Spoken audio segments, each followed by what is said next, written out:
we're on. What I was saying is, you know, when you are just stuck in your head, you know you should be grateful. You should be grateful to be alive. You should be grateful for the small things we have in life, but you just cannot get out of your head. So this morning I woke up and I felt a bit meh. You know, you just feel a bit meh, but you're like frustrated at yourself for not being grateful for what you have in your life. Am I alone there, or have you been in that kind of state before? So I went downstairs and I was like, I'm on the luteal phase of my menstrual cycle, which I shared last night. Go and check it out.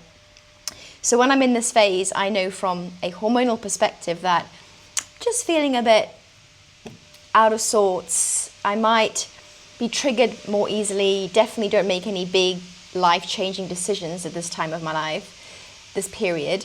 And cravings could be higher. Just having some self-love, I said that word, and understanding where I am. So I thought, downstairs, let's do some Pilates.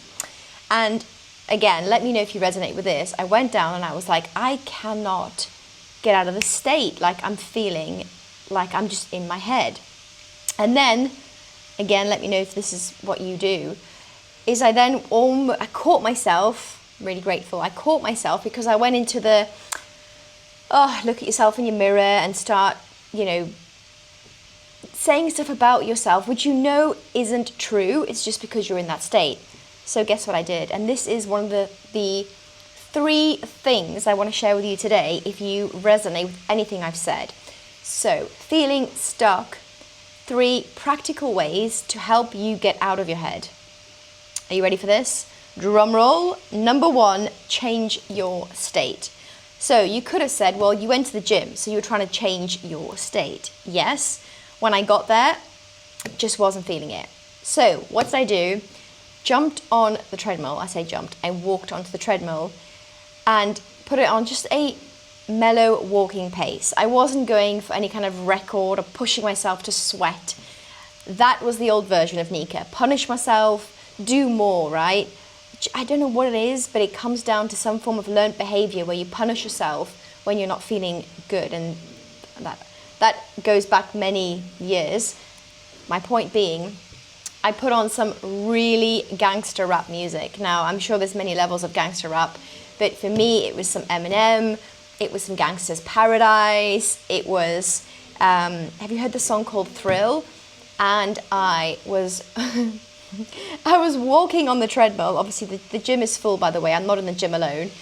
I was walking on the treadmill and I started off like just really like, you know, when you're aware everyone's around you, but you're like, really like the song. So I'm just going to just tick to the beat with my steps. And then all of a sudden, I just started going for it on the treadmill. And there was a guy next to me, and everyone then I'd stop and be like, just act normal, just walk. As you know, as we all do, because we're almost too afraid to mess up in the gym or think someone's watching us, when at the end of the day, I can assure you that everyone is in their own head. So after a good kind of 8 minutes of changing the songs, Gangster Paradise came on, and I was just hands up in the air like you don't care, basically, like punching and again going into the little rap bits. I was just like rapping it out. That's me rapping it out. And then moral of the story was I felt like a different person within only 20 minutes of doing that exercise. That was me changing my state. That then allowed me to feel more joyous, which then allowed me to take action and made the rest of today a seriously awesome day.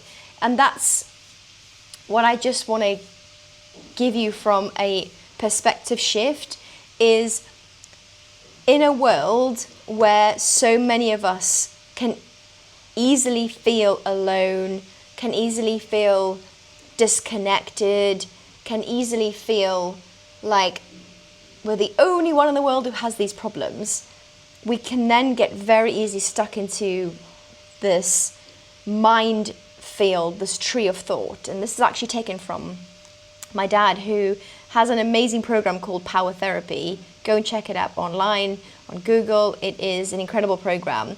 And he teaches and educates, by the way, this was pure sporadic, he's not paid me to say this. When you have a thought, if you don't catch that thought very quickly, by that I mean becoming the observer of your thought, and then if you don't catch that quickly, it basically starts with like the tree, one stem, which then can quickly go to the next thought, the next thought, the next thought. So eventually you have this like a tree, imagine a tree stem with all these roots which look like a tangled mess of your thoughts, which affect your emotions and then can affect the rest of your day. And then it takes something like a change of situation or environment for you to bring you out of that. What my lesson for you today is, you have a choice. And this morning when I woke up, I had a choice. And despite me thinking and relying on the habits of Pilates, and for today I thought it was Pilates that was going to get me out of that state, and I was following my habit of doing something kind for yourself, self-love, when it comes to this luteal phase of my menstrual cycle, wasn't working. So again, instead of thinking, okay, this isn't right, what did I do? I just changed my state. And I actually did take a video of myself on the treadmill doing this. If you want to see it, let me know, because I'm actually, if I'm genuinely honest, a little bit embarrassed to put it up online. But if someone messages me and says, go and do it, you have my word, I will put it up in all its glory, in my sweaty mess of a face, with my hair slicked back and my lovely spot. I will post it, but I will rely on someone commenting on this for me to do it, because yes, it's as they would say in the online world, being very, very vulnerable. Okay, so those are my 3 practical steps on how you can get out of that I'm stuck in my head, which can affect your entire day. 3 practical steps. So change your state, which then makes you more joyous, and then you can take action. And that 3rd point is very key. Take action in that state. Continue that state going forward, and don't let anyone else take away that state that you've created. Okay? Now this actually leads me on to my next point that I've been reflecting on for years. And I've actually written some notes on it. So it's communication. The older I'm getting, the wiser I'm getting. So I like to think. Did you see the shift in language there?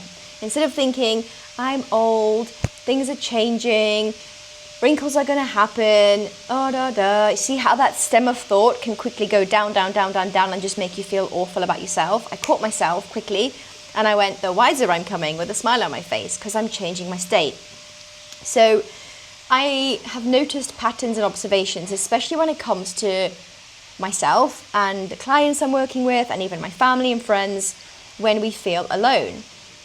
And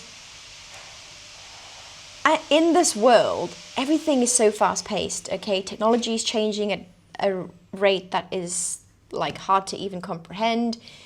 Most of us are running from to-do list to do list. There is loads of stress, work stress, family stress. There are things that mount up that definitely, most of them are not in our control. And I'm definitely speaking from myself, and also one of my lovely clients that I'm working with at the moment who's going through the perimenopausal phase. And that is a phase of your life that you, more than anyone in the world, that was a bit dramatic, more than most people, need support. Because going through those hormonal changes alone, unless you're very aware and you can almost understand it from a pure, obviously biological and also gut instinct perspective, you need support around you. So again, if you know someone who is struggling with perimenopause, and again, you're thinking, I'm not the person for you, that's not a problem. This is not a sales pitch at all. I'm genuinely coming from a place of those hormonal changes can be extremely hard to do on your own. So reach out. Gone are the days and the thoughts and the, behaviors and myths about, oh, women are just, you're losing your mind going through that phase, or you're just emotional. Those labels are thrown out the water now. We have research to show that women going through these hormonal changes, your brain physically changes. So if you feel like you are a different person to what you were in your 20s, You are. Your brain